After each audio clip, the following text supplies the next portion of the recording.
So in the last video I was talking about the commonly accepted variations on minor scales and how the vast majority of them are not really any use to us as rock players. Now, for every example there are exceptions, and it's not really the exceptions that I'm looking at. I'm looking at what to do in most normal situations you'd come across. Now, so far as playing over some of the more awkward things are concerned, that's stuff for future videos. But for the moment, I'm going to just stick with this particular concept. Now, so far we've looked at type 1 and type 2 minor keys. So type 1 being where effectively it's a natural minor scale. In other words, if we're in A minor, we can use a C scale, where it goes A minor to D minor, A minor to F. Okay, now the thing is, when songwriters sit down to write songs, they don't think to themselves, I must write a type 1 minor because then it'd be really easy for all the guitar players to play over it. And I must write a type 2 minor for the same reason. They'll just write a song because they think it sounds good. So there are certain songs which actually have different sections which involve type 1 and type 2 in the same song. And this can be a very effective writing tool actually. But let's suppose I took a little example. Now a lot of you will recognise that.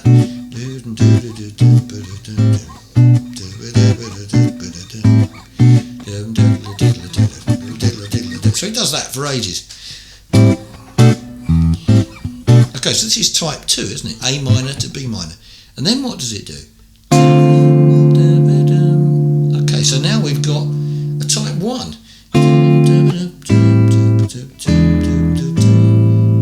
Okay, a little bit of a bump in the road there with the E as well. So, okay. So while we've got... We can play...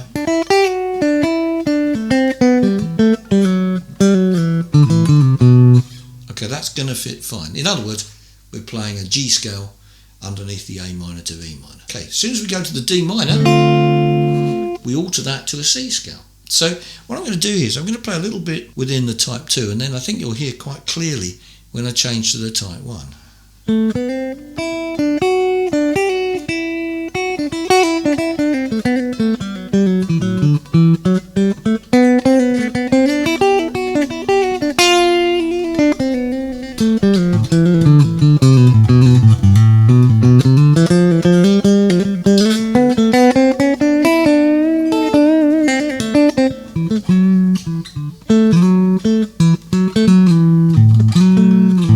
You can hear that. It's a very distinct change, isn't it? Okay, now another example would be, this is actually, the original key is G minor.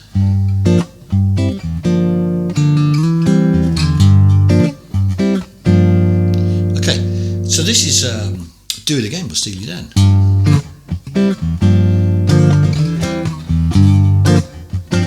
Now, if you look at the chord sheet for this, it will probably just say G minor for 36 bars or whatever. If you listen a little closer, you can hear a keyboard vamp, and it's kind of messing around with a chord. So there's a little riff. Okay, now that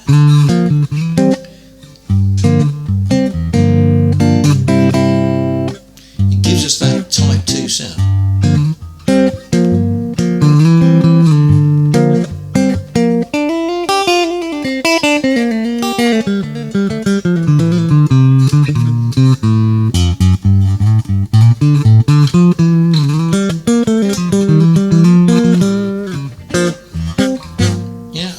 So that's fine. So we can play away in type 2. And in fact, quite a big portion of the guitar solo gets the opportunity to play type 2. And then what happens in the chorus?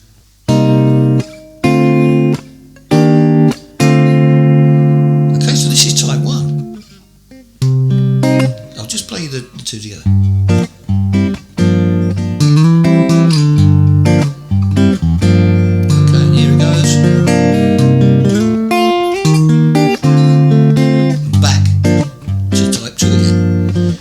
So this is a great thing to practice playing over as well. So you'll find different examples of stuff all over the place where you have to be a little bit more manoeuvrable, and it's starting to introduce us to the idea that to be an articulate player, you need to be not just satisfied with saying, well, here's the beginning of the song, there's the end of the song, and I'm just going to play this scale all the way through it, and I'll stop listening at this point, and I'll start listening round about just after the end of the song where someone offers you a beer or something. Okay, that's not very good, really. You need to be thinking to yourself, well, how can I put some colour into what I'm playing? And using ideas like Type 1 and Type 2, whilst they're challenging, are incredibly rewarding and enrich your playing. So I'll just go back over that again for a second. What we're talking about then is not saying we're going to play one scale through a whole solo. We're saying we're actually going to play two. Whilst that may seem a little bit of a challenge to start with, you get used to it pretty quickly. You think, well, okay, I've been playing, do it again as an example. I've been playing, okay, so we're in G minor. In fact, I'll tell you what, I'll do it in A minor just to keep us all in the same thing. Okay, so A minor. Okay, so all you've got to be thinking about is saying, well, okay, I know I'm playing a G scale here.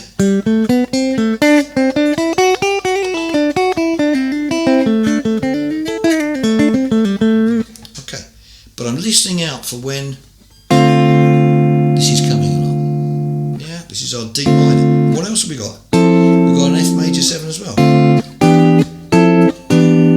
Okay, so they're all the things that would tell us it's Type 1. So here we go. We start with Type 2.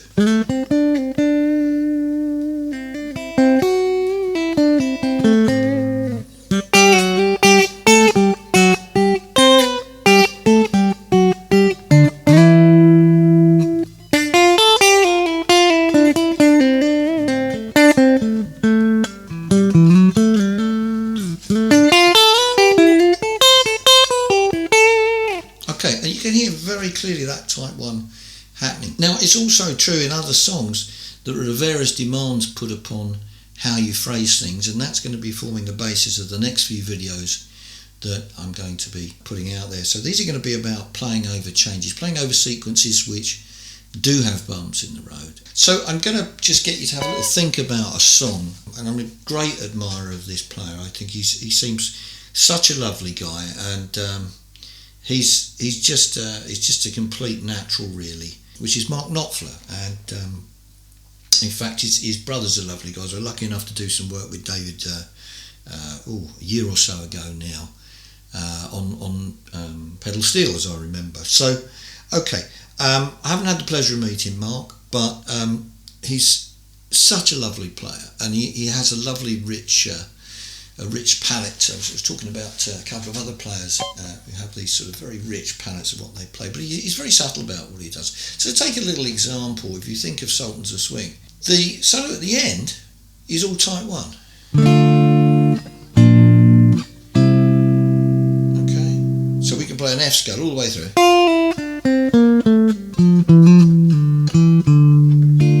Okay, but the first solo in the song, which is over a verse, is a far cry from that, because we've got D minor, C, B flat. Okay, well that's all Type 1, and then suddenly we get, and as I mentioned before in videos, he even links the two together. Okay, but for the moment, we're not going to worry about that here, but it's just a little thought about what's possible to do going forward and to make your playing more interesting, more convoluted, more substantial, and ultimately more creative. Now, I'm sure, as ever, every time I've done one of these series, as well as I think helping people, it's also one of those things that it creates other situations where you might have some questions. So please don't be afraid to message in the comments if there's anything else you either feel I've rushed through or you haven't got completely or whatever. The chances are, if you're thinking that, there's a load of other people who might be as well. I do try to be as thorough as I possibly can without waffling on for hours. So, as I say, there may be the odd thing you think, oh, I didn't quite get that. So, okay, don't be afraid to let me know is what I'm saying. Anyway, that's enough for the moment. So if you could press the subscribe button, that'd be great. And look forward to seeing you soon. Bye for now.